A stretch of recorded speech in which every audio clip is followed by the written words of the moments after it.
So once again, welcome back all of Please you to. come in presentation mode, sir. Now it is. Yes, I'm doing that. Okay, Yeah. okay. Right, sir. Thank you. So welcome back. Yeah, welcome back all of you for this Friday International program. So now I would like to talk about something which is closely associated with the soft computing techniques. Uh, I just wanted to say one thing. I'm not an expert in soft computing techniques, but I have used that concept for an interesting topic in Indian scenario. And on the top of it, you might have just read my profile that I am already a part of International Association of Fracture Mechanics of Concrete Structures, where I have used a couple of machine learning techniques to design a reinforced concrete beam, which we normally do it using IS 456. And for the same topic, I'm glad and thankful to the people who are involved in that I have received that Young Scientist Award also. So I'll just try to share a glimpse about what we have done before. I might not reveal some of the challenges that are associated with it and some of the novel things that we're going to explore, because this topic is still under working, and there are ups and downs because of this pandemic where we are unable to continue this. But yes, so this is an interesting topic and can definitely lead to, in the coming years, a, a unique way of designing reinforced concrete structures or structural elements. So that's what my topic says. So predicting the parameters for fracture mechanics based design of reinforced concrete beams. So the name itself is a combination of at least four topics in total. One is the basic concepts of fracture mechanics. Second, how does a reinforced concrete beam would behave under a given loading? Third, influence of fibers in the reinforced concrete beams and how it would overall affect the design parameters, if at all, if you are planning to use fibers in concrete. That is what I'm going to propose at the end. And the last part is machine learning. So the technique that I have chosen in soft computing for today's session is on machine learning. As I said, I'm not an expert in machine learning. I'm at an amateur stage, like at a basic level of understanding it. Of course, whatever I have used, I can strongly say that how it can be used and how to code it. What are the various tools that you can use to code it, especially for civil engineering applications. So, so the first few topics will be common to a lot of civil, no, almost all the participants are from civil engineering background, and the first few topics would be about the technical aspects. See, I'm not going to deal machine learning in detail, but definitely at the end of the presentation, the outcome would be that you will get a clarity on what all techniques should be used under machine learning or algorithms to be used under machine learning to solve any type of problem associated with civil engineering.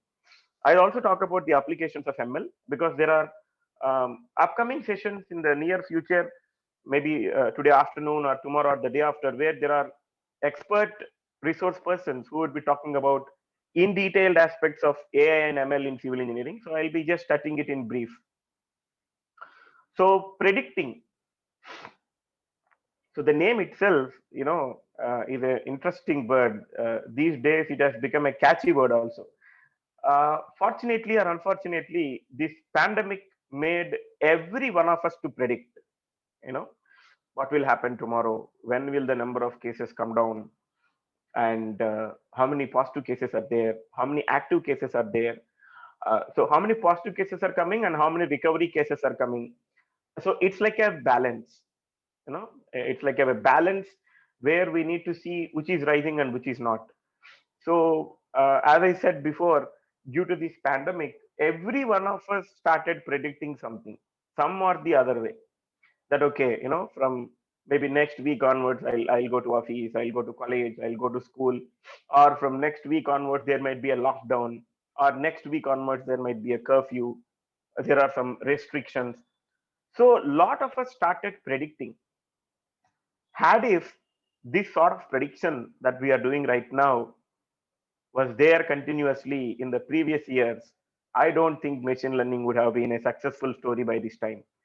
Because nowadays, as I just said before, the current situation had made every one of us to think in a unique way, especially thinking out of box. So that's where I have changed the topic that was given in the schedule to predicting, because I felt this is like an apt word in the current context and the current topic also.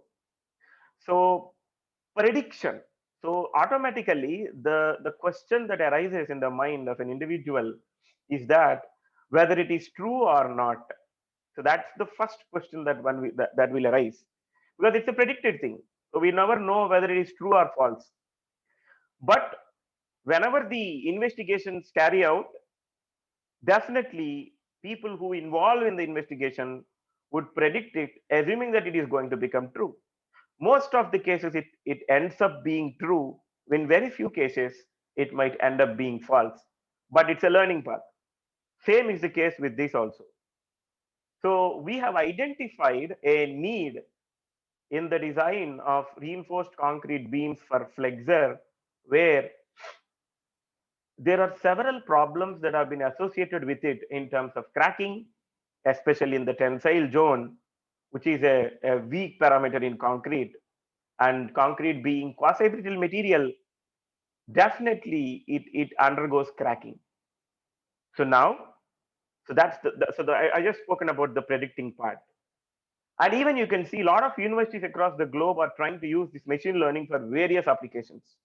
If you have a conglomerate of numerous data that is available with you, yes, you can predict. But we need to know why at all we have to use so-called machine learning technique or algorithm. Now, when we said parameters, so there are certain parameters for fracture mechanics, as you know, we all know that for concrete, tensile zone is a weak part, and based on that, there are certain parameters that are associated with cracking, which I'll be talking about. And fracture mechanics, the name, when we hear, or if there are any academicians here, or if there are anyone who is trying to pursue a PhD in structural engineering, immediately the moment we hear, even when I heard it for the first time, fracture mechanics, I thought, Arre Baba, it's not my cup of tea.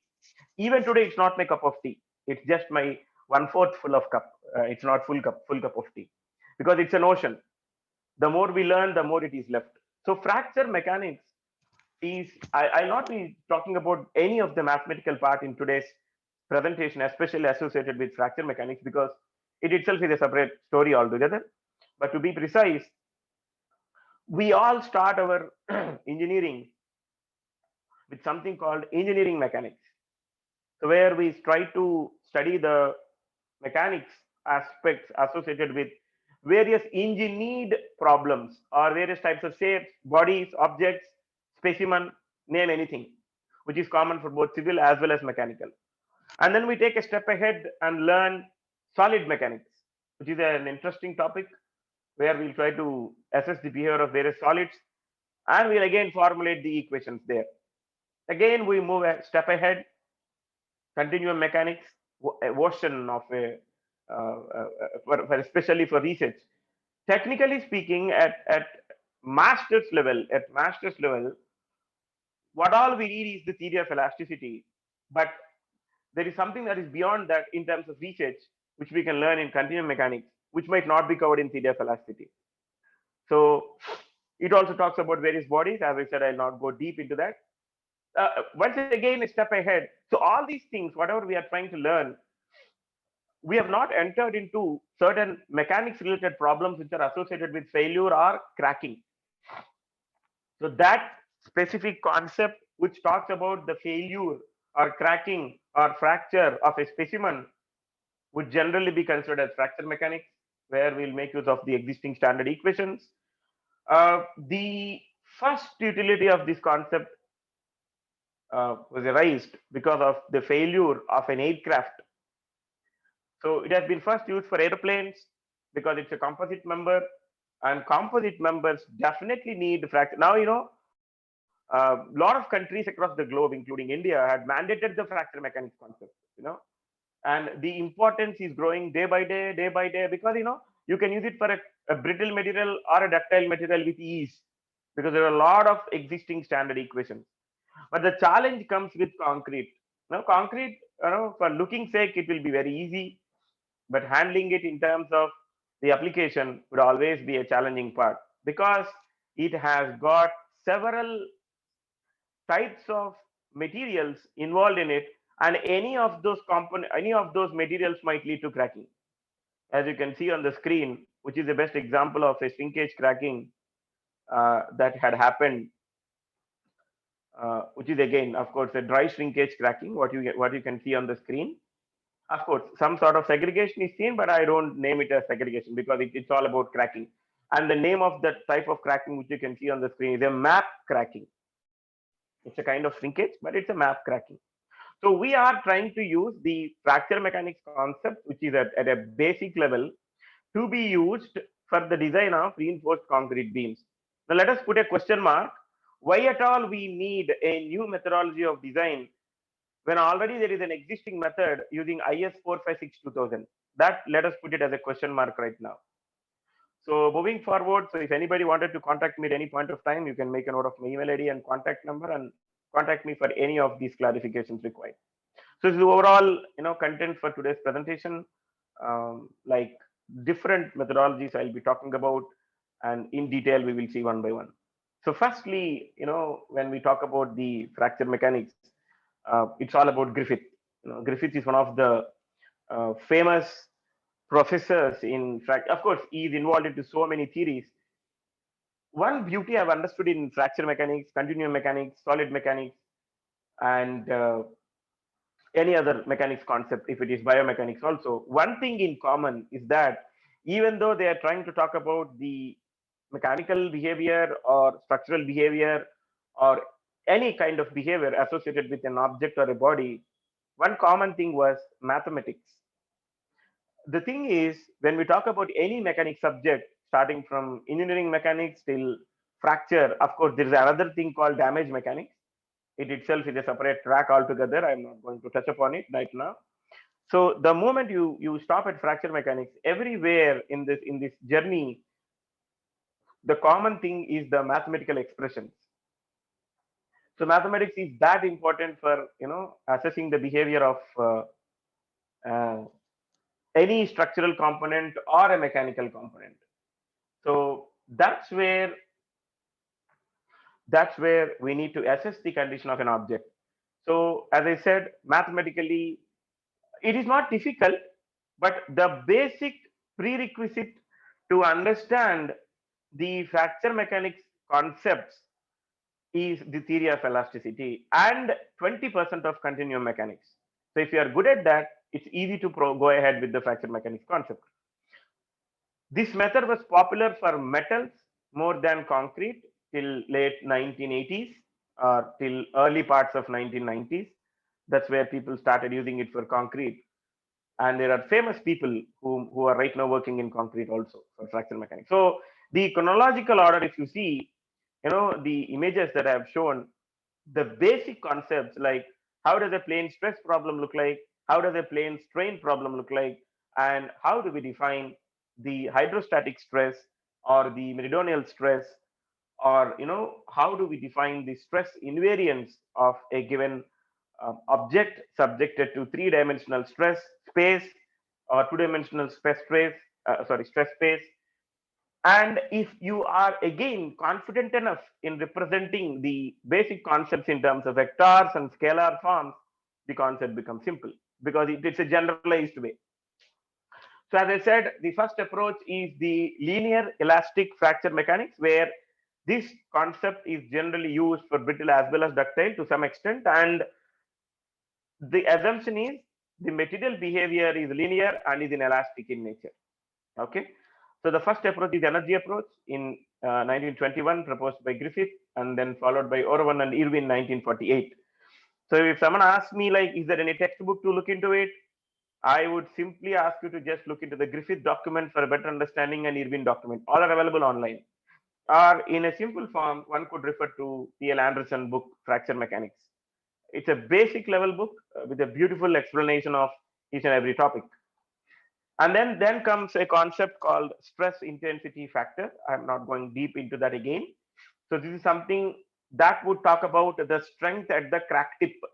So there are certain terminologies that one should know in terms of assessing the behavior of the concrete or any other material in fact. So that is like crack tip and crack mouth. So these two are certain important terminologies associated with the fracture mechanics, which is a very important phenomena, as I said. So stress intensity factor, if you can see the name itself mentions as stress intensity factor. So even though it's a factor, so there is a handbook which is already given. So this is available in a handbook named TADA, TADA.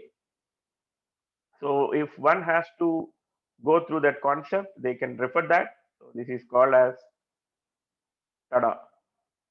So if one can refer to TADA handbook for various shapes, you will have the stress intensity factors available. So now when we are talking about a crack, if you see the crack, you know, so this is generally considered as the crack tip, and this entire thing is called crack mouth. So if you can see, there are two different types of displacements or two different types of behavioral phenomena. One is the crack tip part and the crack mouth part.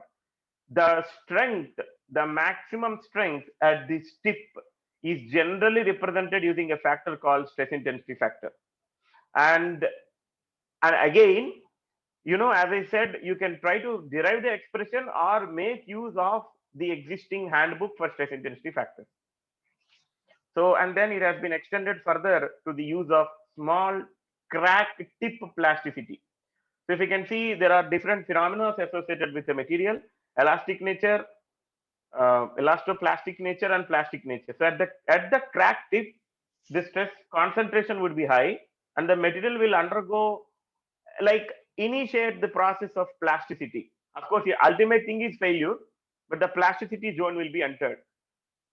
So this concept is explained through Irwin's model and plastic zone size and shape concepts, followed by elastoplastic fracture mechanics. So this is where we first introduced the crack tip opening displacement by Wells in 1963, and another parameter called J integral. So all these terms are related to strength of materials only.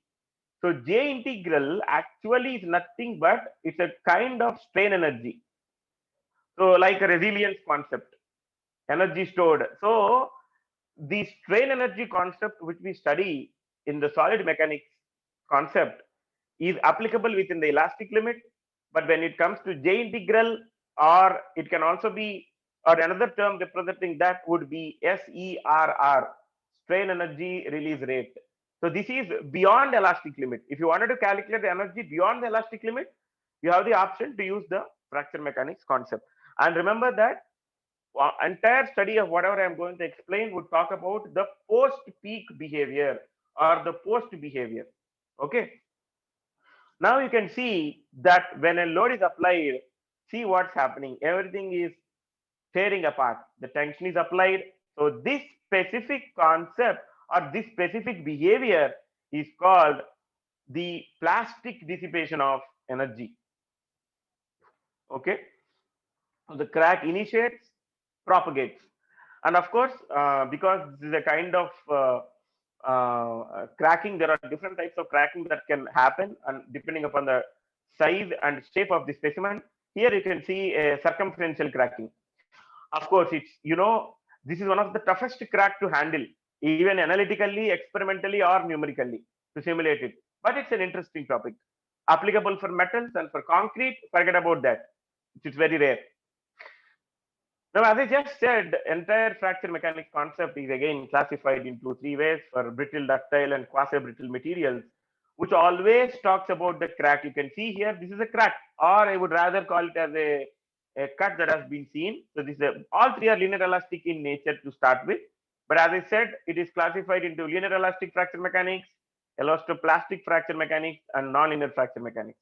For concrete, yes, we need to use non-linear fracture mechanics. But there are so many papers or resources or information that is available online, which it's a debatable point. I know I don't want to discuss about it right now, but people are still using LEFM for concrete. I still wonder how it is giving them results, because yeah, so any at any point of time, a specimen or an object or a material which takes different shape can crack in three ways, like the flexor mode, shear mode, and the torsional kind of stuff. So three modes of fracture are there. In general, concrete cracking in terms of shear is a rare phenomena. It happens at supports, because supports undergoes some shear. But now when it comes to the non-linear part of fracture mechanics, that is where it is aptly applicable, because once it reaches the maximum load, it falls down. So you can see that here for a brittle material, the non-linear hardening zone is very small because the tendency to fail is high. Ductile material, it gives some suitable warning. That's where the non-linear hardening zone is high.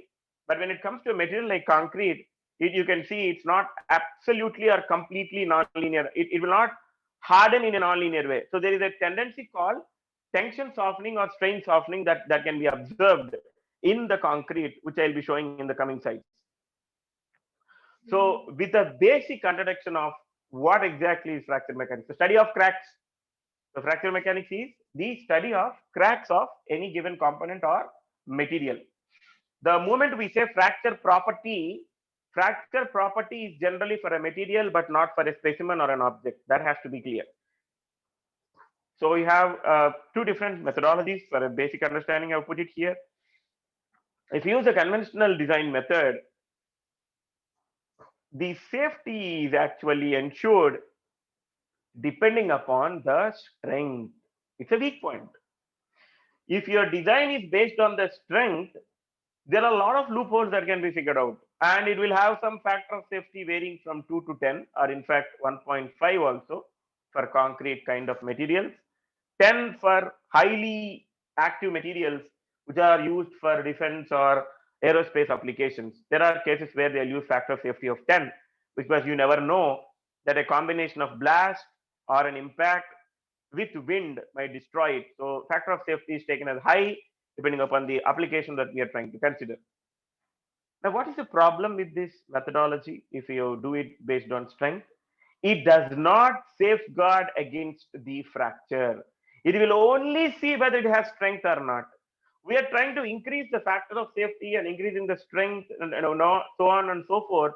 But at some point of time, we are neglecting the concept of failure or fracture. That's where the fracture mechanics design method is generally used. It just requires an initial crack size to be known, and it can be as small as possible. You take a specimen of any dimension, even if a small portion of this much size crack dimension is known to us, and we are all done. We are good to go. So that is where we have to make use of the fracture mechanics concept, so that the application wise it becomes easy and efficiency can also be enhanced.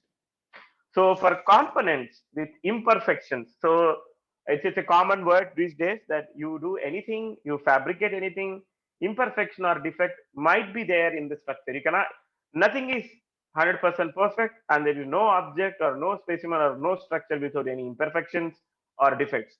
A little minute portion will be there.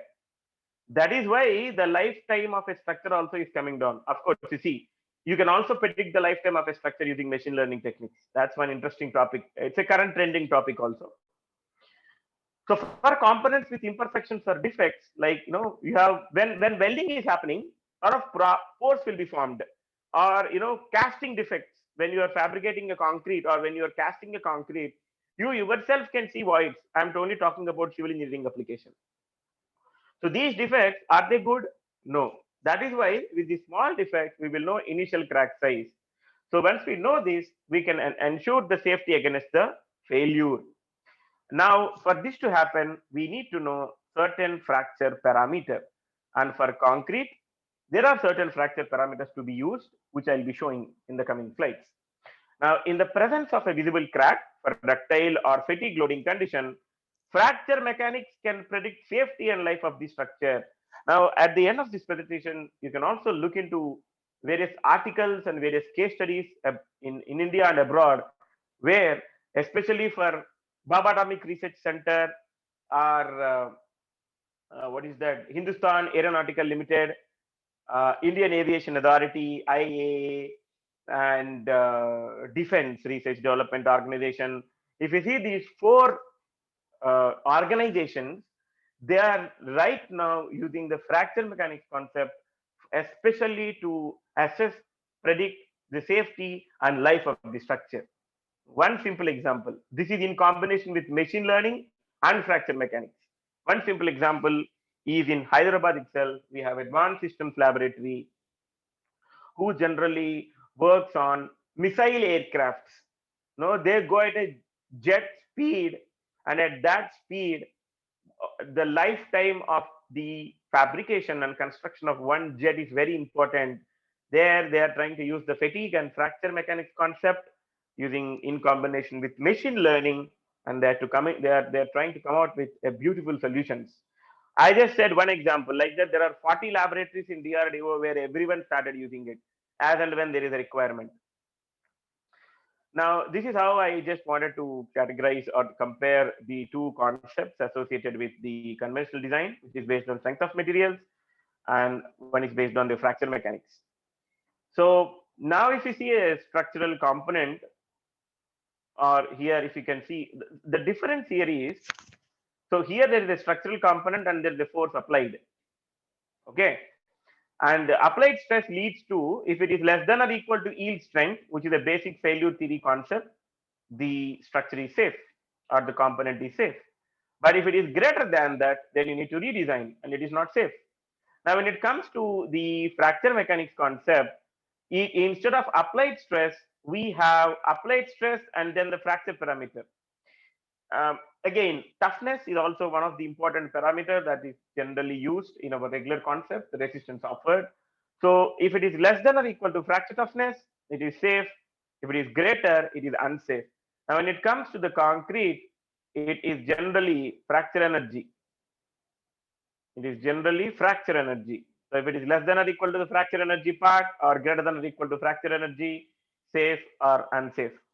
So it's like same process, but in addition to applied stress, instead of directly checking with applied stress, we are doing it with a help of a fracture parameter. That's the only difference. So now, if this is the case, we need to address the scenario that is a very important concept overall, and that's how it has to work on together. So now this is how I would like to move forward. From now on, we'll be learning about concrete, which is more close to civil, and accordingly, the concepts also will be understood in a more appropriate and in a more elaborative manner.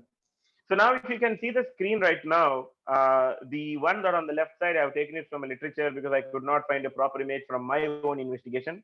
And the right one is a simulation, which I myself have personally carried out. That's the result that you could see here. There, we have defined a material model. We have modified an existing material model. But when you talk about the fracture properties of concrete, so the three important parameters that are considered are, so one is the fracture energy, the other one is the tensile strength. I would rather say either fracture energy or tensile strength. Both are not required at a time, unless otherwise we use characteristic length. So that is why I have put it separately. So how do we actually calculate? So there are different ways to calculate the fracture properties of concrete. And this slide shows that basic example. One is through experiments where we will take a beam with a predefined crack or predefined notch using a notch cutter or a core cutter. And then it is subjected to a load. So when it is subjected to a load, it generally takes some load, and at some point it will break into pieces. So I do not have a video representing that. So I just wanted you to see it in the visualization using an animation here, that you can see how the crack initiates and propagates, and then break into two pieces. So this is the exact phenomena that experimentally also it would happen. Of course, whatever the model that is carried out here has been validated with experiments also. But in order to get the fracture properties, you either have to do the experimental stuff, or you need to go ahead with the numerical part, or you need to do some sort of analytical stuff. So all three ways possible. So we need to choose which is best for us. So I have personally carried out all three to basically understand the difference. Analytical, it's always wonderful to use analytical parts, because you will get to know a lot of background theory associated with the fracture mechanics. Numerically also you can do it. It's a very good concept to try it using ANSYS, Abacus, or LS Diana, or Diana itself. But experimentally it's a bit challenging. It's not difficult, it is challenging. You need to have a lot of facilities to perform the experiments on that. So if someone is wanted to use this concept analytically, this is the flowchart that I have shown here. So fracture energy actually is the total energy absorbed by the material per unit area of the crack. Simple. It's like strain energy, but it beyond the elastic limit. And as I said, it is always a material property. It is one of the very important point to remember, because this specific point will be used in our ML also, machine learning also. And there are two types of fracture energy of concrete. One is size dependent fracture energy, or local fracture energy, or specific fracture energy. So this size dependent fracture energy will depend upon the size of the specimen. Meaning, if I take the specimen size as like this, or like this, or if we have like this, so this is 1, this is 2, and this is 3. So what did I say? Size dependent. So there will be one fracture energy, small f1. Small f represents size dependent, and this is f2, f3. So three sizes and three fracture energies. Now let us try to recall the definition of fracture energy. What it says? Total energy absorbed by the material. Okay, now the question arises. See, I am changing the size of the specimen, but my grade of concrete is same for all three. Why is the fracture energy value changing? See, because it is a material property. Nowhere it is mentioned, or nowhere it was proven that it is a specimen oriented property. No, not. It is a material property.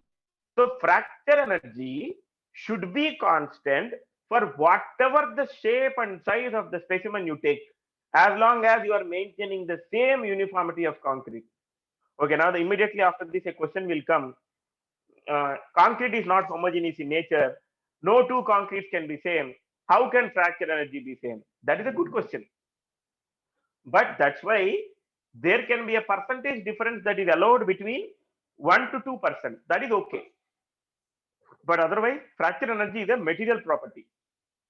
So with that understanding, so the fracture energy concept is actually size independent. That is why a new theory was introduced called size independent fracture energy, and it does not depend on the size of the specimen, but there are three methods that can be used to calculate the size independent fracture energy. One is the boundary effect method, one is the simplified boundary effect method, and P delta method. All three are very easy. Now, how to get the fracture energy? You can see on the screen here. If I am trying to plot a curve for concrete, so this is how it would look like. And area under the curve will give the size dependent fracture energy. Area under the curve will give size dependent fracture energy. So based on the shape of the curve, you can make use of any of these methods and convert it into size independent fracture energy. So now the question is, do we need to know all these things to understand? Because I'm explaining it from scratch in a simplified terms, I'm explaining all this. But when we link it to reinforced concrete beam design, what all we need is only the characteristic length. See, this is another parameter. This was introduced by Professor Hillerberg in the year if I am not wrong, 1964, but I'm not sure. 1984, kind of 1964, like that. So Hillerberg introduced a theory called characteristic length, which is a parameter linked with Young's modulus of concrete, size independent fracture energy, and tensile strength. So tensile strength of concrete is 0.7 root FCK. That's what our code says, or modulus of rupture. Or in other terms, this FT, I will show you in the next slide how to take it. So overall, this is how we try to interpret the fracture properties of concrete, or we try to assess the fracture properties of concrete. So what all are required? We just require first to start with load versus deflection curve, or stress versus strain curve. Load versus deflection, or stress versus strain. So area under the curve will give size dependent, and by using any of the three methods, you will get size independent, and then you will get the characteristic length. So if you are having the properties associated with these two parameters, you are good to go. And another parameter is the tensile strength. So this tensile strength is generally taken from the respective standard codal provisions like American code, Euro code, Indian standard code, Canadian. A lot of codes that are available, Australian. So every code has got their own tensile modulus of rupture expression that has to be used to assess the condition of concrete under tension. Now we are entering into the real subject, which is very, very important, and which is a challenging thing. Like if somebody has, the idea of most every one of us in this platform know how to design a concrete beam, because that's what we have done in our bachelor's, and it's been 20 years or now 21 years that the code has been modified. Still, it's taking a lot of time to do that. So now I have just carried out an analysis to see how good is our code, or was our code, in assessing the minimum tension reinforcement inside a concrete beam. And I'm talking only about the tension. I'm not bothered about the compression. Now there are various expressions that have been associated with various codes. Like say, for example, Indian code says, as per IS 456/2000, the AST minimum is generally given by 0.85 BD by FY. This is the minimum expression as per Indian standard 456. But when you go to American code, Canadian, Euro, and New Zealand, which are popular across the globe, their expressions are linked to 0.21 root FCK, 0.18 root FCK, or 0.2 root FCTM. So everywhere you are seeing that the minimum reinforcement is depending upon the grade of concrete, but in India, it is depending upon the cross section of the member. Of course, here also we have the cross section. Here also we have the cross section, 0.85 by Fy times the area of the cross section. There also it is there. So if you can see, Indian code is actually giving a very less value compared to any other code in the world. So the values are pretty much less. And on the top of it, we also should calculate kind of structural ductility index. Right? It's an important parameter. So generally, this structural ductility index is given by, you can see the expression here. Characteristic length is known. Structural ductility index is defined as the ratio between the characteristic length and characteristic size of the object. If it is for a beam, it is the depth. It is the depth. So characteristic length by characteristic size will give the structural ductility index. So there is a tool that would represent the ductility of concrete.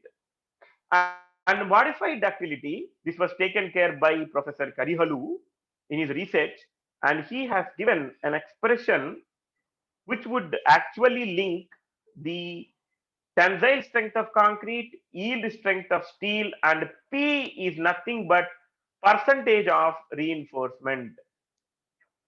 So generally P is given by 100 AST by BD. So and and for the entire study that I'm going to explain, it is based on these concepts. Okay. Now Karihalu has proposed. Professor Karihalu is a emeritus professor, retired from University of Cardiff. I have had I'm fortunate enough to have had a personal interaction with him during my visit, and it's a wonderful interaction. And from there, this idea has come to me. Actually, he was the one who actually initiated this concept in the year 2015, and then we took it over by discussing with him, and he had successfully implemented that in UK, and we are actually planning to do that in India. It might take some years, but yeah, it's an attempt.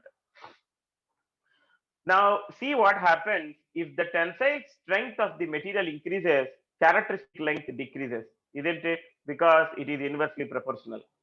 And as the characteristic length increases, ductility decreases. See here, ductility decreases. So, higher the fracture energy, so ductility of the mix decreases. So, in order to maintain a proper ductility index of a concrete member, we are proposing this theory. Ultimately, we are proposing this theory. So LCH is directly proportional to the fracture energy, and structural ductility index also is directly proportional to the characteristic length. So everything is interrelated to each other. Everything is interrelated to each other. So if fracture energy is high, ductility index will be high, which means concrete is safe enough to take more loads. And that's what we are proposing now in the study using machine learning. Now see in India what's happening.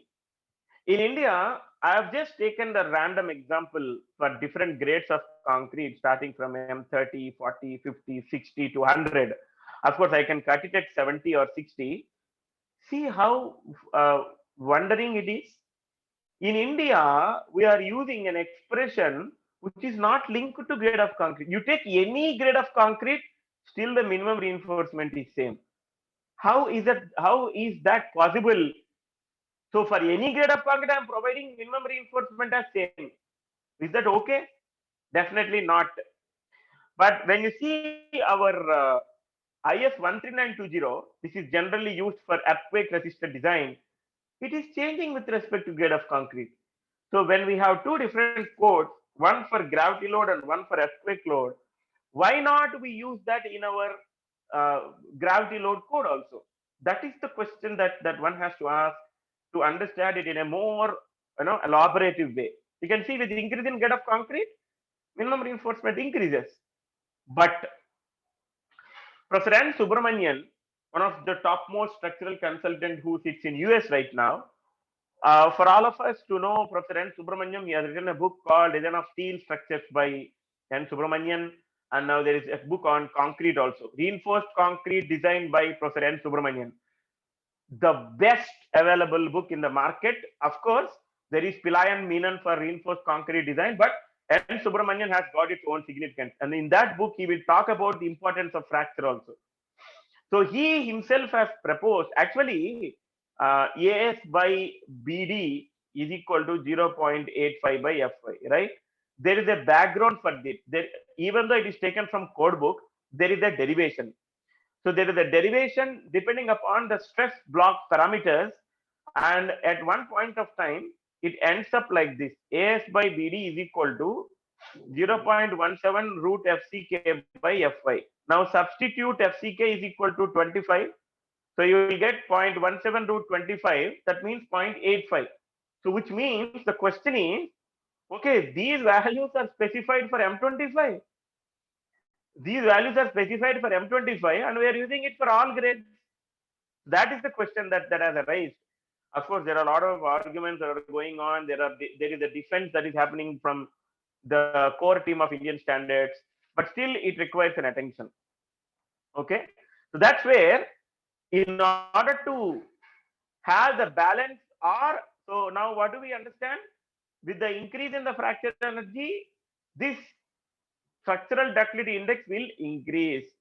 So in order to have a beautiful values of increasing fracture energy, we have introduced fiber reinforced concept, fiber reinforced concrete. So what it does, it reduces the plastic shrinkage cracking, which means it increases the post-peak behavior and the area under the curve. Bleeding will reduce, so homogeneity will be maintained, segregation will be controlled, and it can control any other type of cracking which is associated with the tensile failure and bridge cracks. It can bridge the cracks. So meaning, I'll show in the next slide, it distributes the stresses in a uniform way, of course non-uniform way also, and it will reduce the crack width. And how much amount of volume of fibers are you are adding is also an important phenomenon. So now you see how the bridging would happen. Now if you see a plain concrete, so this is a crack. Now this is a crack in a specimen subjected to tension, tensile deformation. Of course, it undergoes plastic deformation also. So now, what are we getting here? This is steel reinforced concrete. Okay, now we have understood that. There is a question that we need to ask, like say for example, if we have a concrete beam, we are providing the reinforcement, isn't it? So we are providing this reinforcement, the top reinforcement, and the shear. So the question here is, first of all, we are providing the reinforcement at the bottom to ensure that the concrete is safeguarded with the help of steel because it is weak in tension at the bottom. Now, always a question comes to all of us, including me, I have got it a lot of times. Why we are providing the reinforcement at the top? That is compression. Why at all it is required? When it can sustain the load that it is applied to and is subjected to when we provide the reinforcement at the bottom, why at all we need the reinforcement at the top? It's a good question. Answer is no, don't provide it. As long as you wanted your beam to sustain 10 to 15 years, it will sustain with only bottom reinforcement. But now the question is, how do you tie it with stirrups? There is no way to do it. That is a common answer that we normally hear. What is that? Because to hold the shear reinforcement, we need top and bottom, and that's where we are providing. That is one answer. But the exact answer is associated with the serviceability.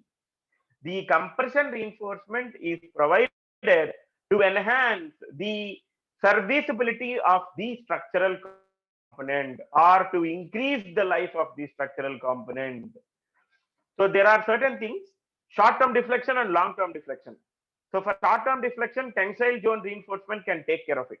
But when it goes to long-term deflection, it's mandatory for us to make use of the top reinforcement because it can crack due to creep and shrinkage.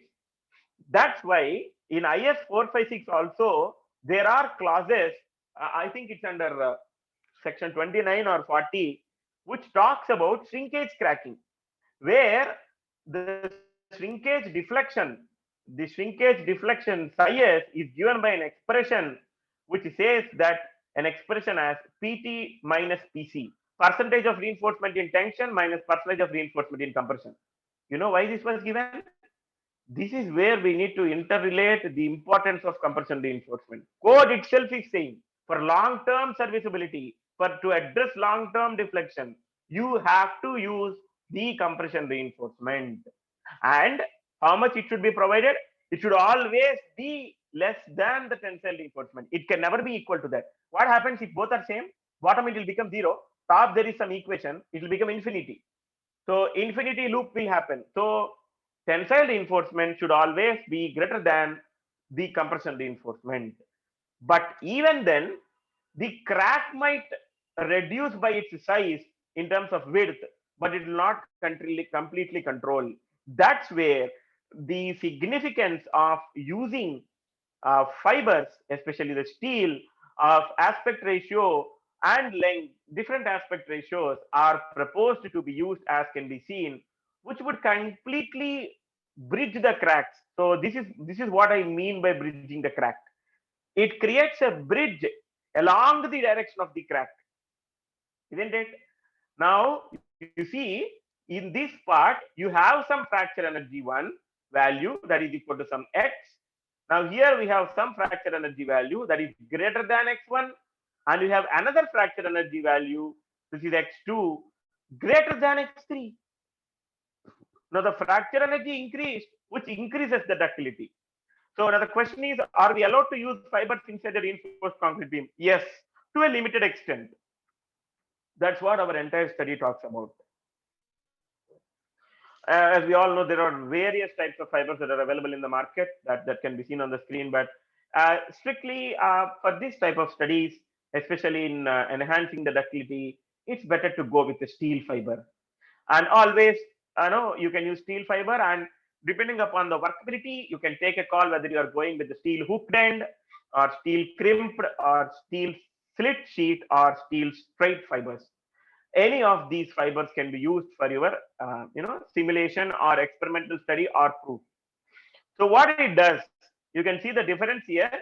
If you are using a plain concrete, which is the red curve, this is one of the PhD topic in 2005. Fantastic work. I would strictly suggest to refer to this document because it has got tremendous explanation. You can see the plain concrete. What's happening to the plain concrete? After reaching the peak load, it is falling down. But what is happening to fiber? So this is called strain softening, and this is called strain hardening because it is steel. Now we are trying to link concrete and steel together, and that's where the green curve is coming. It is not falling down, but instead it is again taken to strain hardening and then softening again. So that's where the bridging of cracks will happen using the fibers. As I said, see here how if there is a fiber here provided, it will bridge the crack, and matrix cracking can also be seen, and how bonding effect also will be increased, and how spalling can be controlled. Now there's one more example, like if somebody had a question that what fiber should I use, straight fiber or hooked end fiber. And by the way, one more thing, I'm not giving the basic details. Even there are studies which we thought of, like what fiber should be used. Do I need to use hooked end fiber, steel fiber, or straight fiber or crimped fiber? There also we have used machine learning. We have collected the data, seen its efficiency, and then used the concept. So hooked end fiber has got this additional process where the hook also can deform. See, this is a hook and this can deform. That's one advantage here. And finally, if you see this, how microfibers also can be used.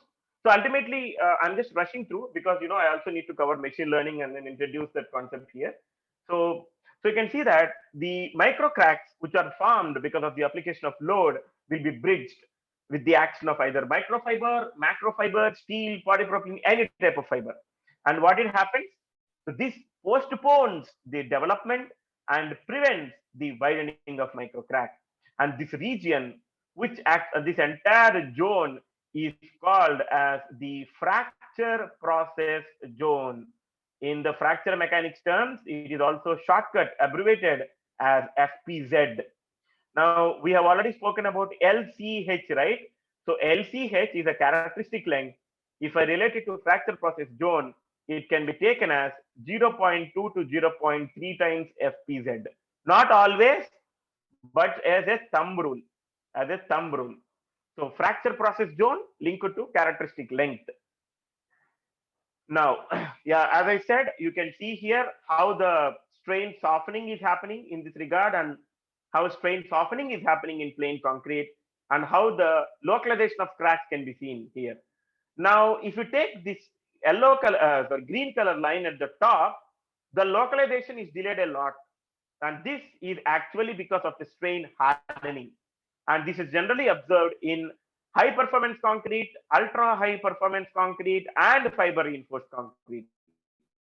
So considering the requirement or the need for strain hardening, we have chosen little amount of fibers into the concrete, reinforced concrete beam, such that it will delay the failure and it becomes the ductile material. Not completely ductile, it will tend towards the ductile nature.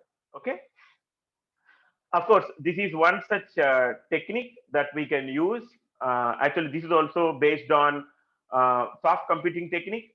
And to be precise, using ML, you can actually perform the testing in the lab, and that can be transferred to the computer in terms of inverse analysis, where a lot of cases will be formulated analytically. First, I would rather say this is analytical, and then you will get to know the behavior, whether the fibers are okay or not, And depending upon that, you will perform the numeric, you will take analytical or numerical model. For example, I will say one model, which is a very good one, crack hinge model. Crack hinge model would generally help us. It actually is depending upon E-line theory concept. It depends on E-line theory. Okay, that's one concept which we study in RCC. So E-line theory, crack hinge model, how the crack. See, the simple thing is wherever there is a crack scene, you are converting it into a hinge and formulating the mathematical equations for that, and then try to experiment it, and it's an iterative process. And then you feed the data into machine learning and get the things done. What all we want and what all we wanted to predict. So for your better understanding, this I have taken it from one of the textbook by Professor B.L. Karihalu, Bhushanlal Karihalu. Fantastic textbook on fracture mechanics of concrete structures. You can see for any given grade of concrete, say for example, if it's a normal strength, the compressive strength varies from 20 to 80. Tensile strength, this is what I said I'll be talking about. Normally, tensile strength of concrete is taken as 10% of compressive strength. But I would rather say that it would vary from 7 to 15% of FCK. 7 to 15% of FCK. Let us not restrict it to only one specific value. As long as we are trying to do that, we have got the basic 10%, we are restricted to one value. But now we are into fracture mechanics approach, and it requires 7 to 15% of FCK. So this is proven, and it can be found in the books also. For different, and see fiber reinforced concrete, you can see the fracture energy variation. See, let us say our grade of concrete is 20, normal strength. So the fracture energy is 50. Take the same M20 grade concrete with fibers, any percentage, see the fracture energy, it's increasing a lot. Why it is increasing a lot? Because it is not failing all of a sudden. There is a delay in failure. As long as there is a delay in failure, energy absorption also will be high. So it will slowly, gradually increase its capacity to take more load. That's where fracture energy increased. Okay. And I'll hold on this till I explain at the last part. I'll come to this point at the end. Okay. I will explain this. But now, let me introduce the all important machine learning part. It's an interesting thing. As I said, we have seen the technical aspect now, but now let us try to enter into something which is unique, something which is common to all of us. It has got a lot of varieties of applications. So the name itself says it's a machine learning. So we are trying to reduce our own time of representing or analyzing a given problem statement by collecting some sort of data based on the existing scenarios, and with the help of some analytical tools, and we are making the machine, which is a computer right now, learn based on our input, and allowing it to predict, and allowing it to even improve the solution which would match with the reality. For example, a routine example which we normally come across in our day-to-day routine. Imagine a case where we are going to a supermarket, and that's where you're trying to see that you have to buy a lot of groceries once in a month or once in 2 months. Now imagine the current situation, pandemic and lockdown. So definitely everybody would purchase for 2 months.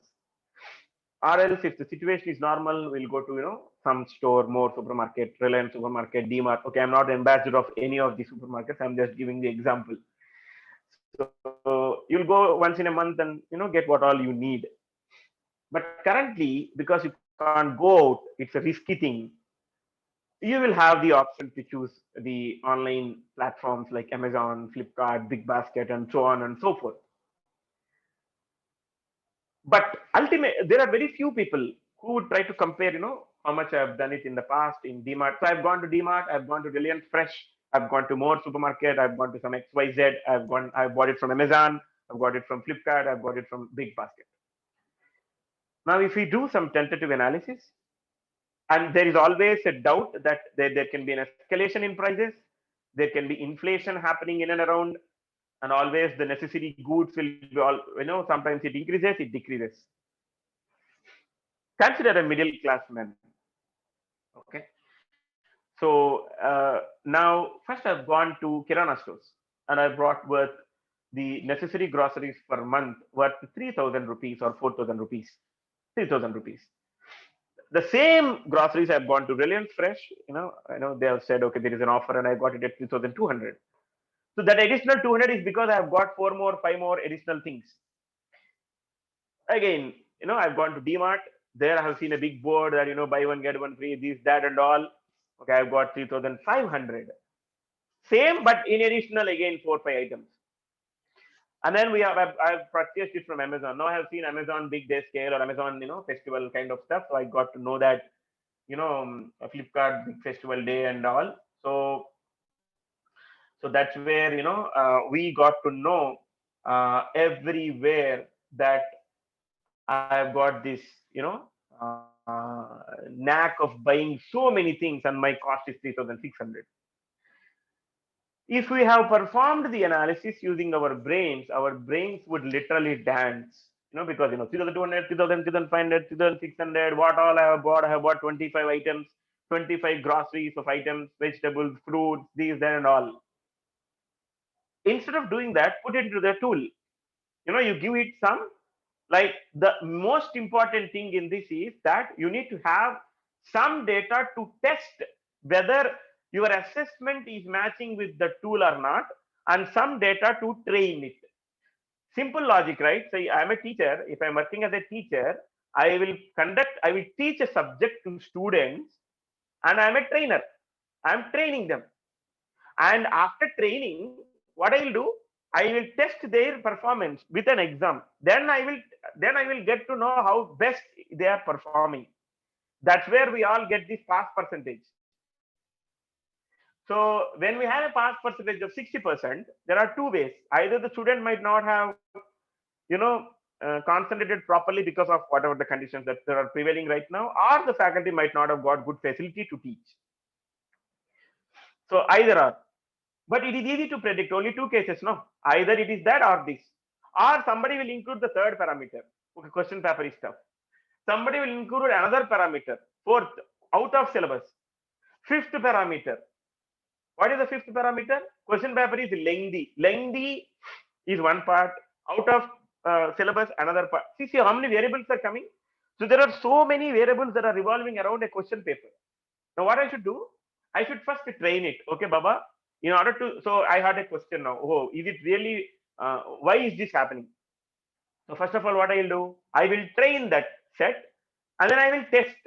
So that's where the training would happen through normal process only. We should know what all I need to train, how much data I have got, and how much percentage of data I need to give it for training, and how much percentage of data I need to give it for testing.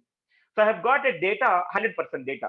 Okay, that data can be with respect to marks, MSET rank, or you can say number of customers coming daily who purchases only 5-star chocolate.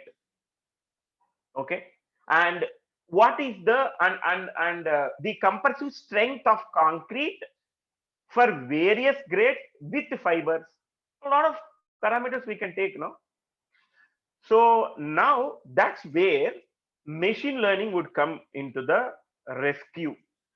We need not spend too much time on our brains with a lot of manual, analytical, mathematical expressions, which would take a lot of time. But what we can do, we input that data. First, we should know how many data points we have. Feed those data points into a machine learning tool. Of course, I'll be talking about tools and algorithms in the coming slides. And let it learn. Okay, let it learn. So that is called training. So first we'll train it, and then it predicts some value. Let us say I have incorporated 500 data points into machine learning, and I'm asking it to supervise and do it It can be a regression. It can be a classification. I'll show that. There are various types of machine learning. I'll show it. So first of all, I have given 500 data points. It has analyzed and it has given me a compressive strength of 29.3. Oh, then I was thinking, Arre Baba, I need 36, not 29.3. Something is happening. So then I will reiterate and ask the tool to improve it. It improves, it again trains the data, and then it predicts again. So it's a cyclic process. That's where we will get to know, or in simple terms, this is about a concrete set data I'm talking about. In a simplified way, the common routine for daily life. Take a basket of vegetables. We have tomato, we have brinjal, we have lady's finger, we have bottle gourd, we have bitter gourd. Okay, we have leafy vegetables. So there are 7 varieties, and now you are feeding it. What machine learning does is it will bifurcate. Okay, these are lady fingers, these are tomatoes. So if there are fruits, these are mangoes. Okay, then you can put banana, mango, and orange, or papaya, watermelon, everything into it. Now I'll ask it, you train and predict those fruits which are green in color, and it will say, orange or not orange, like watermelon, which is green in color outside. It bifurcates. So a group of things can be mixed together, and this can divide it depending upon our input. That's the basic introduction to machine learning. So you have ordinary system. This is how it looks like. You need to work day and night. With artificial intelligence, you need to have your own intelligence in combination with artificial intelligence. And then we have this machine learning, which can do these things: learn, predict, and improve. Okay. So how does it work? As I just said, we input the data, it analyzes the data, and it finds out various patterns to predict. So it predicts and stores the feedback. Simple logic. So what are different types of machine learning that are available and how to use them? So types of machine learning, they are supervised machine learning, unsupervised machine learning, and reinforced machine learning. So now when we try to address this, supervised machine learning, machine learns from training data. I already said before, we need to bifurcate two data separately: training data and test data. So once you input the training data, machine learns on its own. Machine learns from training data. And here, unsupervised learning, it's a bit challenging. It does not require any training data.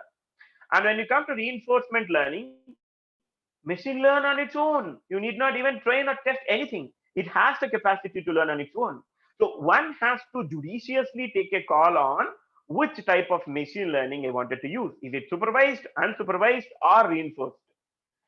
Now, further, it is again classified into various. I've given some examples also here. So supervised learning can be categorized into classification as well as regression. And in that, you can see fraud detection. You will hear a lot of frauds, right? There are a lot of internet fraud, mobile fraud, email fraud, bank fraud. There are so many frauds that are happening. So they all can be classified. Anything which comes under these type of activities are actually called as supervised machine learning under classification. And email spam detection. Sometimes your Gmail would say that this is considered to be spam. At any point of time, did we get a doubt why emails are going into spam? Because of the supervised learning, it has classified such type of mails as spam.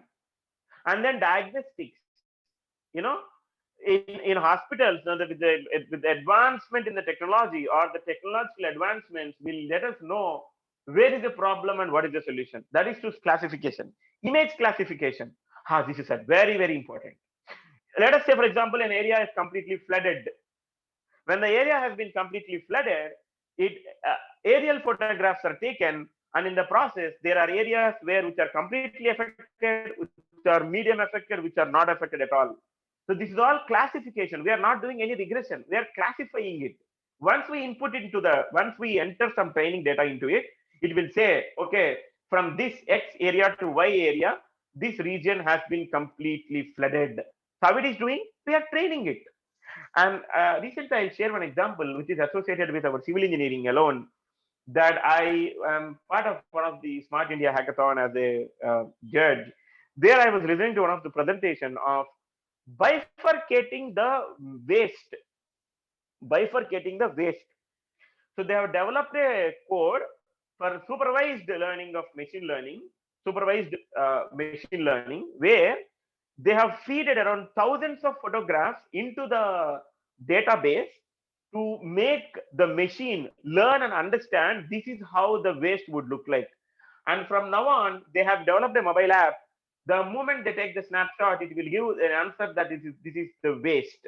Or let us say wet waste or dry waste. Let us say that, okay, when we take the snapshot, it will say this is a dry waste, and this data will be sent to the municipal corporation office, and the municipal people will come and collect that waste and take it away with them. So such type of works are happening across the country and the world. And we have the regression again. If you wanted to have a regression analysis in terms of getting there are a lot of variables involved, then you can use risk assessment. Risk can be because of anything, isn't it?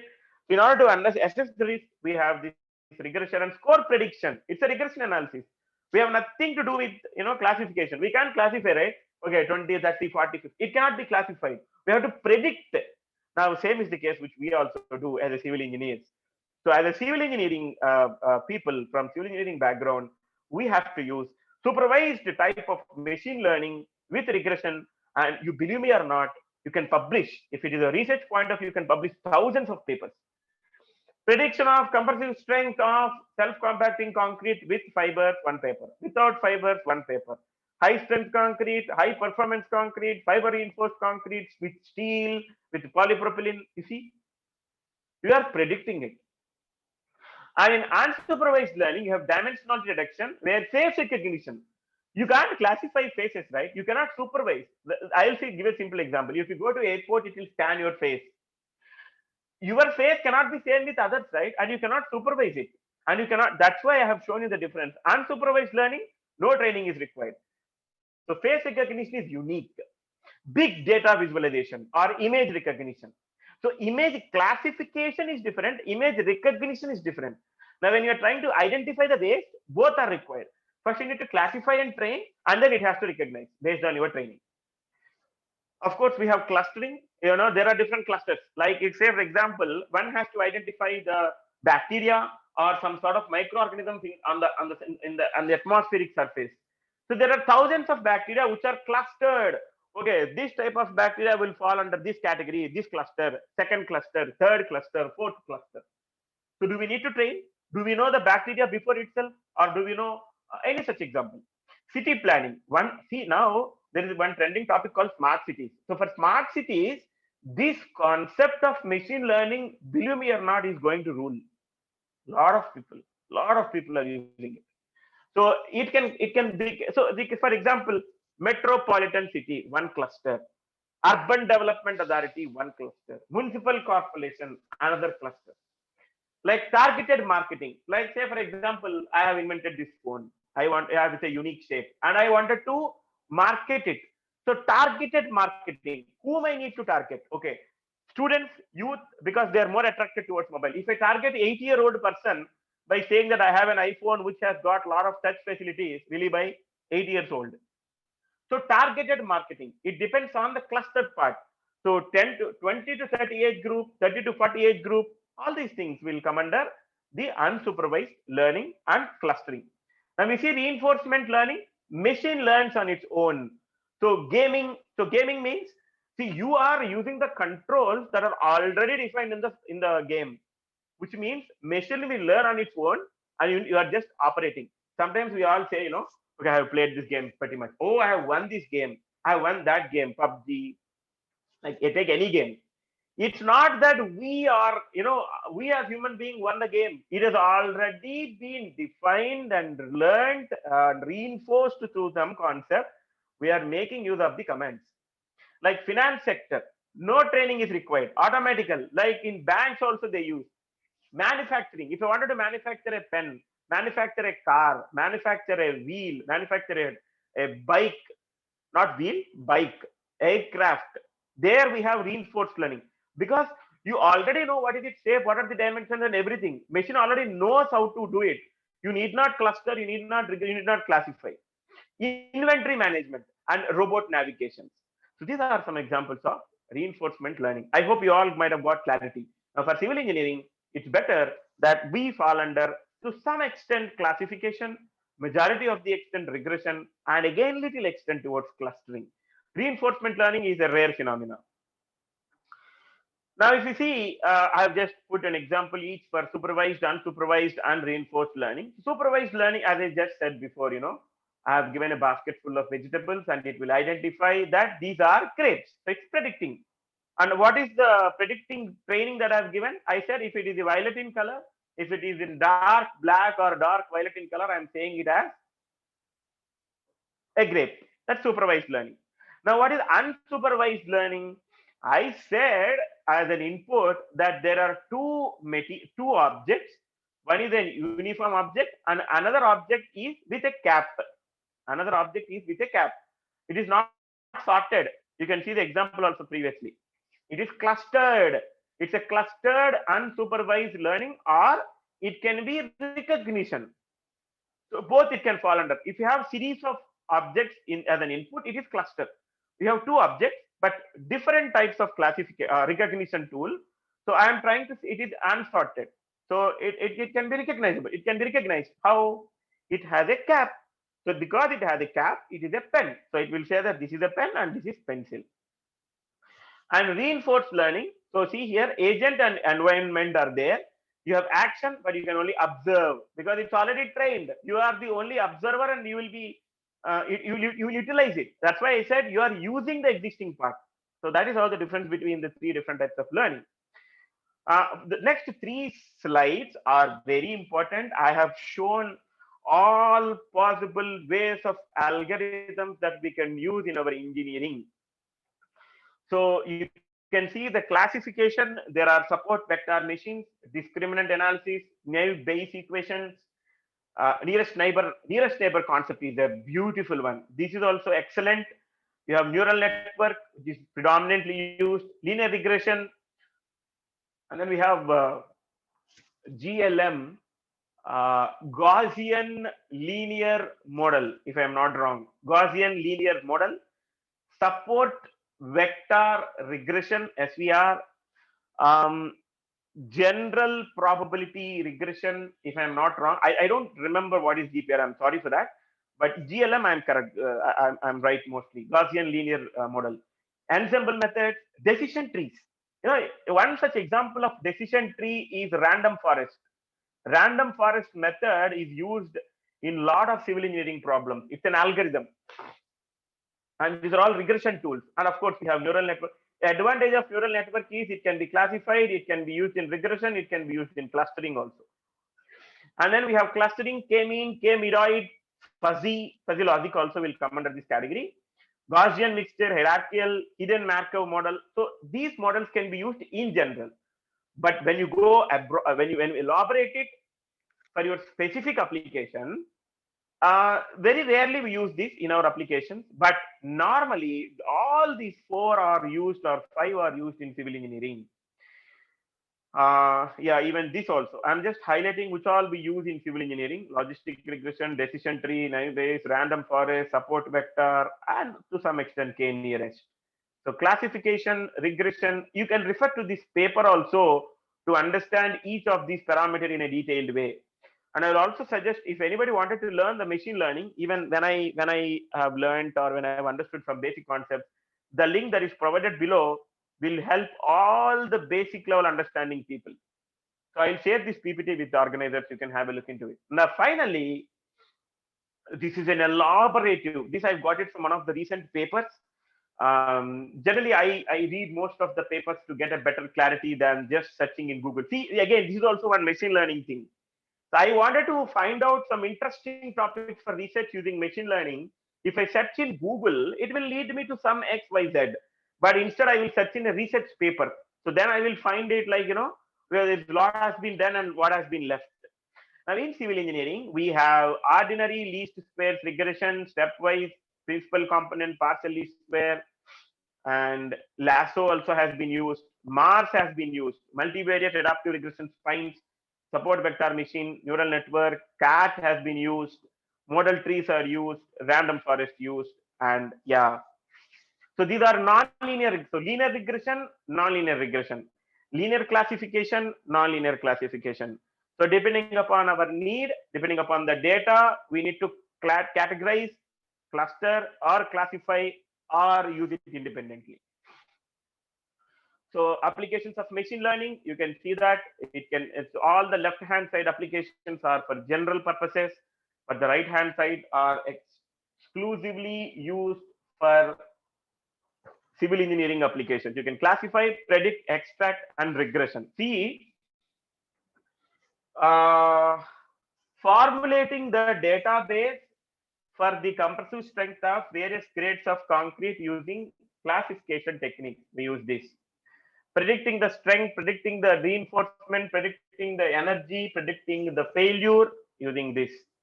Extracting the failure data from the existing images is this, and regression is used for any of our routine concrete purposes. Now we enter into our work, the last part of my today's presentation. Whatever I have explained till now, in terms of you know fracture energy, reinforced concrete, beam design, importance of fiber, and the basics of machine learning, I'm clubbing all four. So as I already said, it is actually used to learn from the data without depending upon actual rules. Okay, just a second.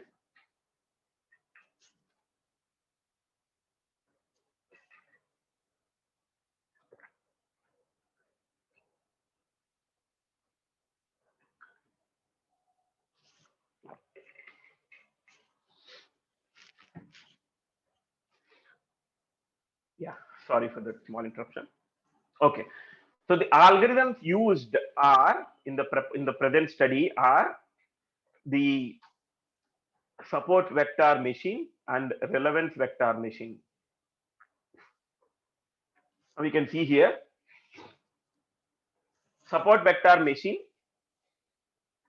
So where we are right now, you can see that. Yeah, support vector machine. So it is in nonlinear regression. Okay, it can be used both for regression as well as classification. And you can see here there are groups of data that can be actually used. Let us say, for example, I'll just sketch it here. You know, um, in order to make it more clear. So let us say that we have some points here, some sort of points. This is cluster one or criteria one. And then I have got another data.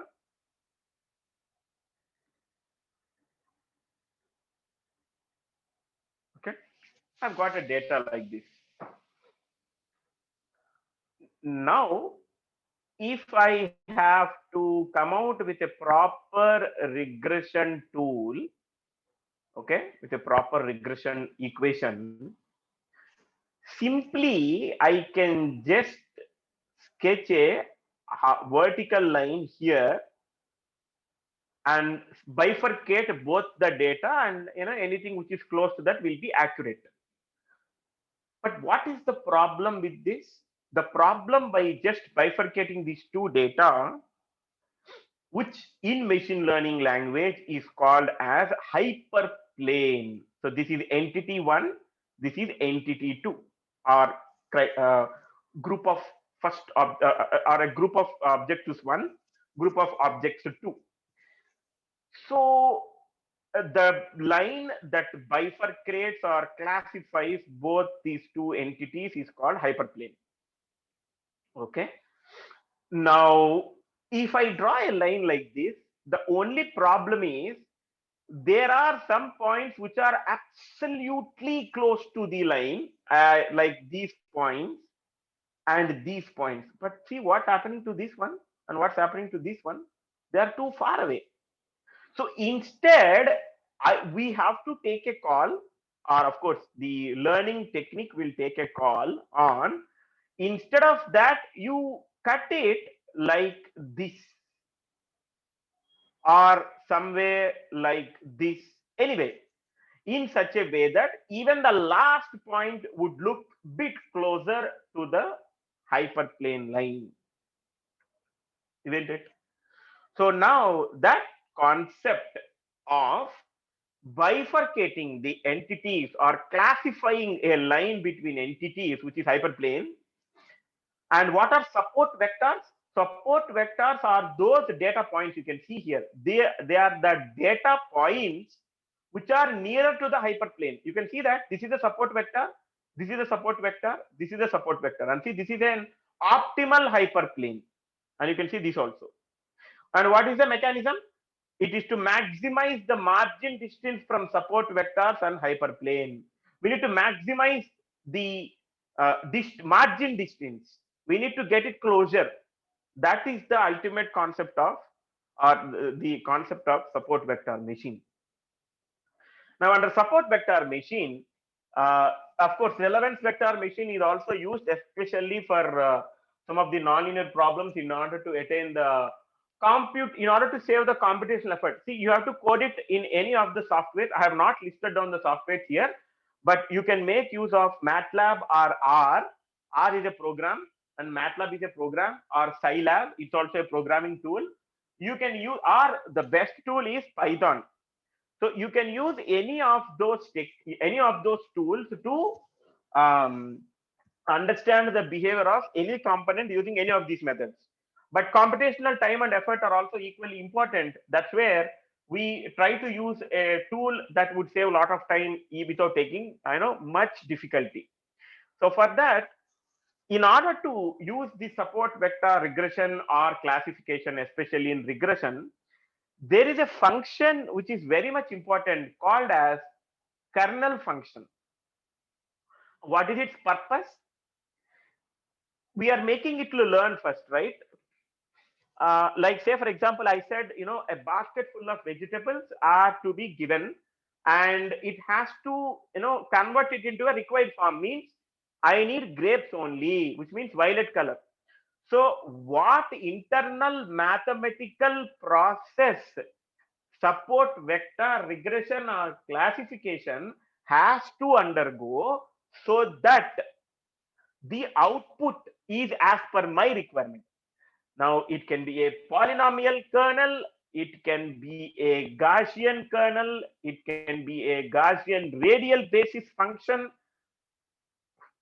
or it can be linear, Laplace, sigmoid, Bessel, ANOVA, or linear spline. All these are mathematical. All these are mathematical. So, in simple terms, when you plot a graph, you will get a polynomial distribution, you will get the logarithmic distribution, you will get exponential distribution. So, how do we decide? Depending upon the accuracy. How does accuracy define? How is accuracy defined in analytical methods? Based on regression value, that is R. If R square is close to 1, then it is accurate. And we need to choose that function that gives a solution close to 1 in our basic analysis. And here that function is kernel function. I hope you all have understood it. So the commonly or most predominantly used function is the radial basis function, because it has been proven that it has got very good accuracy. Okay. Yeah. Now, what is relevance vector machine? So relevance vector machine is an extension of SVM, isn't it? Yes, we already know what is SVM now. So support vectors are used to maximize the margin, and we have seen what is a hyperplane also. Now it's an extension to support vector machine, and the equation is y of xw is equal to sigma I is equal to 1 to n number of sample points Wi, these are the weighing functions, times k of x comma xi for any of the component under iteration, and this is the kernel function. So if you use radial basis, use Gaussian, polynomial, depending upon the accuracy you wanted it, you can make use of it. And generally used is the radial basis kernel function, and it is given by expression k of x xi is equal to e power some expression. So I will not be explaining the there is a lot of story behind all these expressions. It takes a lot of time. I'm giving a basic idea of it, and now see what kernel function does. I have a cluster or a group of green and blue colored particles, and I wanted it to bifurcate. So this kernel function will try to convert it into, it will create a hyperplane and it will create a support vectors depending upon the points that are under consideration. As simple as that. Now, moving forward. So this is about in basic about the machine learning, SVM and RVM. How do we need to use it? Of course, we have also used it.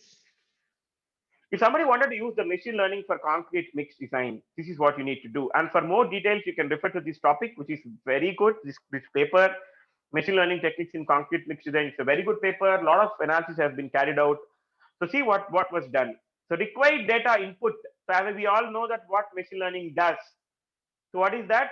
Desired compression strength, concrete, fineness modulus of sand, maximum aggregate diameter, slump, and weight of coarse aggregate. And then the concrete weight estimation, net mix water and water cement ratio or concrete mix design analysis. And how it does, the basic preliminary check is based on these parameters. And this is the final output.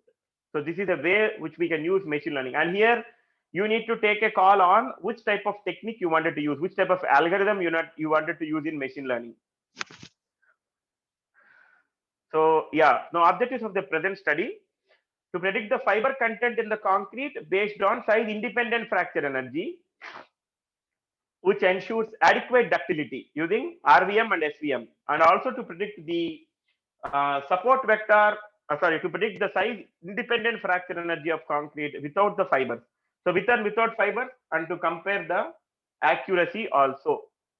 Now, so this is the methodology that we have adopted. Just a second.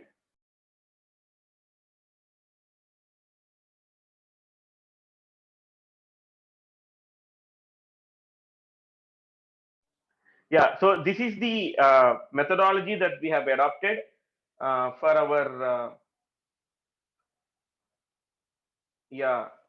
our analysis. First, we have imported the data and we have split the entire data into training set and test set. We have normalized the data, we have run the regressor, and then denormalized the values, because what all have been normalized have been again converted back to their original parameters. And we have used R, because we have tried with MATLAB also, but the inbuilt functions of R are, I would not say more comfortable, but more flexible. Otherwise it depends on whatever you use, because support vector machine you can use either MATLAB or R, but for relevance vector machine, R was found to be more easy compared to MATLAB. So I think it depends on problem statement, and for us it clicked. So generally, whenever we do some experiments or analytical studies, there are some expressions given for normalizing. This is the expression that we have chosen. So input vectors, the original value minus the minimum value, and maximum minus minimum. This is the normalizing expression. So this is the algorithm that we have used. Of course, we have SVM and RVM on the algorithm, but this is the flow chart. So for RVM, start experiment, input and target vector, give parameters of kernel, train and test the algorithm. Now check if R is close to 1. If yes, predicted value is correct. If no, then you need to train, and you need to train the data and test the data. Okay. So now these are the results that we have obtained for concrete. So I would say, without fibers, we have actually carried out the analysis for 250 data points. 250 data points, and you can see the correlation value R. So this R value is close to 1.87. This is the mean error. For the complete analysis, the error is 0.008. So kernel parameter is only 0.3 because, as I said, we have used radial base function. It gives the output. And see how many vectors are there. Total 5. So okay, that means the analysis time is very less.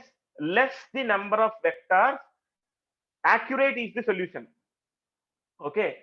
And again, we have used support vector machine also. Regression, here you can see the correlation is 0.73 less than the RVM. Mean error 0.009, but see 115 vectors are there. It took a lot of time also. So computational difficulty.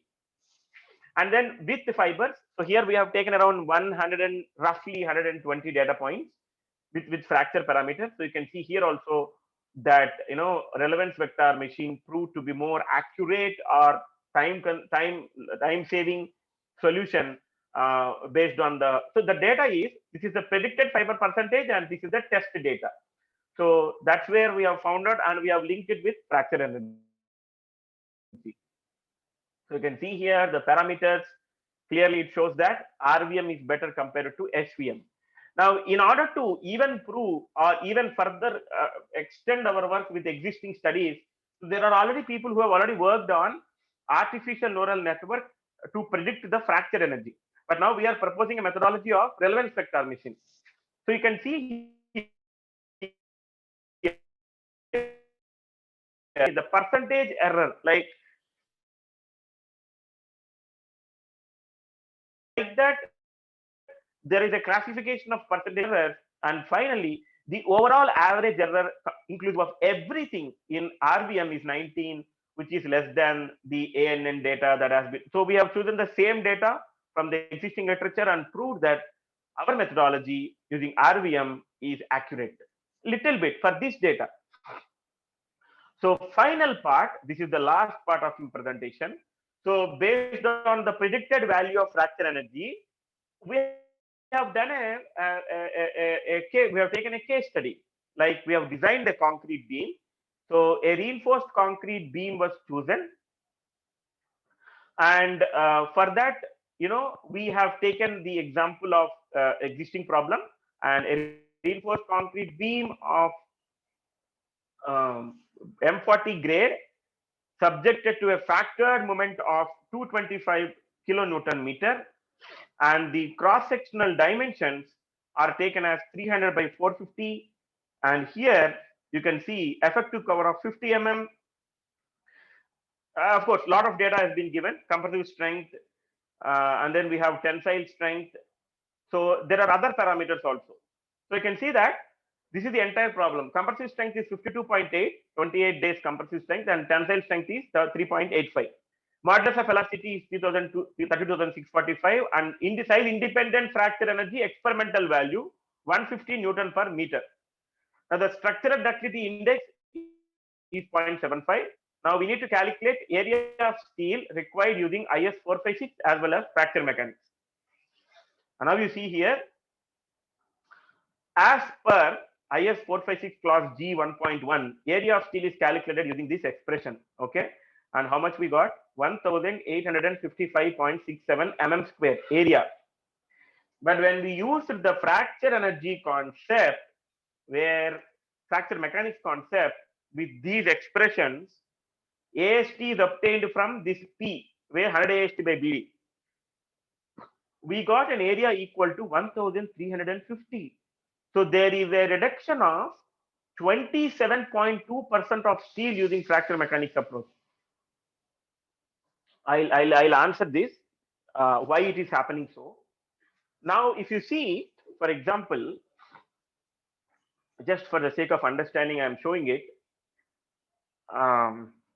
Yeah. Yes. So if you see here, for M40 grade concrete, generally GF would be roughly around 70 or 80 Newton per meter. But here the given value is 115 because it was provided. Sometimes it can be provided with fibers also. but the target strength is 52.8. That's why it is 115. Now, what you can see, there is a drastic reduction of steel. Now, the question is, okay, the steel is reduced. Can the concrete sustain? We have done it using crack analysis only. This value was obtained based on our crack behavior. Now we can't say that it is going to crack. So how much additional reinforcement we are providing here? This much, isn't it? So will it be implementable immediately? No. Lot of trials has to happen. So that is where I also have proposed one thing, that now when we use fibers, imagine a case where we are using the fibers. So when fibers are used, without the fibers or without the presence of fibers, even there is a reduction, structural ductility will also decrease. Structural ductility will also decrease, which makes the beam more vulnerable. Okay. So if AST is reducing, you can see this P is also reducing and beta star is increasing. So beta is increasing, and what will happen? The structural ductility will not have a significant. Therefore, the present study, whatever we have carried out, it will suggest the use of fibers in required percentages depending upon the various fracture energy values. Now, a fiber percentage of 0.5 can be developed or adopted for the previous example, maintaining the same reinforcement, and ductility can be increased to 1.81. That's the beauty of this concept. See, structural ductility index given is 1.75. But with this minimum reinforcement, add just 0.5% of fiber, it will increase by more than double. Okay. Now, as I said before, of course, this I already spoke about it. I already said that I'll show you one table at the end. I'll take you to that table now and conclude my talk. You see here, this is what is being proven by Professor Karihalu in his studies. They have published it in 15. To make it implementable, they took 3-4 years. Now you see, grade of concrete is 40. Of course, this is Eurocode terminology. The strength, now you can see here, with 85 grade concrete, 100 grade concrete, and 85 grade concrete with varying percentages of steel fiber. So see, fracture energy, it is increasing with increase in the percentage of steel. Now we are getting, and now you can see C100. Say C100 grade concrete will lead to a fracture energy of 500. But if your design is based on fracture energy, if I fix fracture energy, 500 can be obtained for C100, but I can obtain it at C85 also. I can get more than 500 at C85. But what all I need to do? I need to add 0.2% fiber. So for lesser grades, use little bit percentage, little volume fraction of fibers, and then it will lead to a proper increase in the ductility of the structure. This is what we have proposed, and thankfully we got applause for this investigation. But it's a mammoth study. It's a core, complete, practical oriented research topic for PhD, if I am not wrong. One of my bachelor students initiated it a couple of years back, but as I said, it could not be continued, but it's a proper research topic. So these are the conclusions. We have used SVM and RVM successfully, and RVM is accurate compared to SVM and ANN. Even though SVM gave a good closer relation close to 1, RVM is better. And for a given grade of concrete and steel with the same cross-sectional dimensions, the area of steel is reduced by 10 to 30% using fracture mechanics approach, and area of steel can be constant for higher grades of concrete with the addition of suitable percentages of fiber depending on fracture energy. So what will be your input? Your input will be fracture energy. Of course, if somebody wanted to continue this work, definitely there is an option. You can contact me at any point of time. I have the entire sequential process of how to do it. And another thing is you can propose an expression for fiber content also. Now, that is one more advantage from the study. And whatever the input, whatever the output we have got from the study, we can also generate a finite element model and study the behavior of concrete. That is also one more advantage that we get out of the study. And finally, these are the differences that I have used, and I would sincerely suggest all of you to please look into this paper and this one. And most importantly, if somebody wanted to use machine learning in civil engineering, please refer to this document, or you can write an email. I am more than happy to answer any of your doubts at any point. Okay, I can share these books also. Okay, so thank you all for your patient hearing. If you have any questions or queries, you are more than you can unmute, and you can ask the questions. I'm more than happy to answer any of your questions.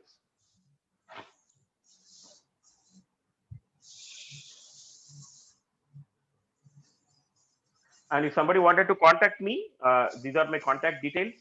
You can write to me, you can WhatsApp me at any point of time related to any of these simulations. If you wanted to simulate fracture in Abacus, you can contact me, use machine learning.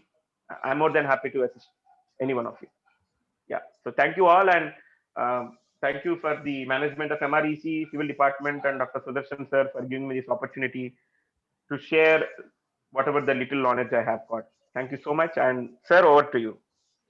Thank you very much, sir, Dr. Kalyanaraman sir. Thank you very much for giving valuable information for us. It is a great lecture. Please. Naveen, hello. Please proceed. Yeah. Naveen, proceed. Over to you. We need this. Can you please repeat it again? PowerPoint presentation total copies, sir. That's what I said. No, I will share the entire PPT with the organizers. Okay, nice. Thank you, sir. Yeah. Yeah. All right. Yes. Thank you. Yeah. Sir, it is a great lecture. Total 2 hours with same frequency, same energy. It is a great, sir. You are given a informative lecture for us. Thank you. Thank you very much. We are very thankful, sir, for this video and all. Right. Any queries from your end, participants? Any queries?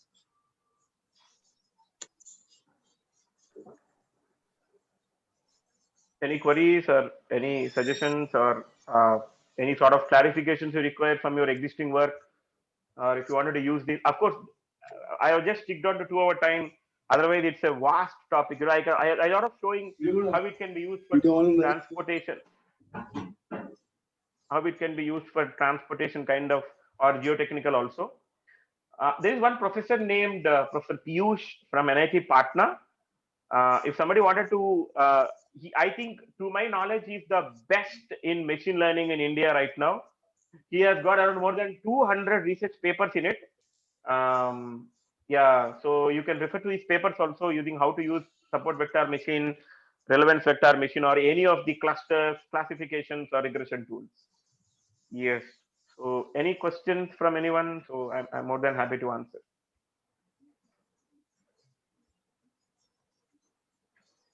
Okay, sir, no one is ready. Thank you, participants, for your for 2 hours continuing listening. Thank you all. Don't miss the afternoon session. Is Dr. Mohindra Thakur Singh. He's a retired IAS officer. After his retirement, he done his PhD, and now he's working in a professor in Solini University. Right. Thank you, sir. Thank you very much, sir. Kalyanaraman sir, thank you very much. Thank you all. We'll meet in the afternoon session by 2 p.m. Thank you all. Yeah, once again, thank you, sir. Very nice to hear this whole video. Actually, I have attended very late, but somehow I got some information. Thank you so much. Yeah. Thank you, sir. Thank you, sir. Yes. Thank you, sir. Thank you. Okay, sir. Bye, sir.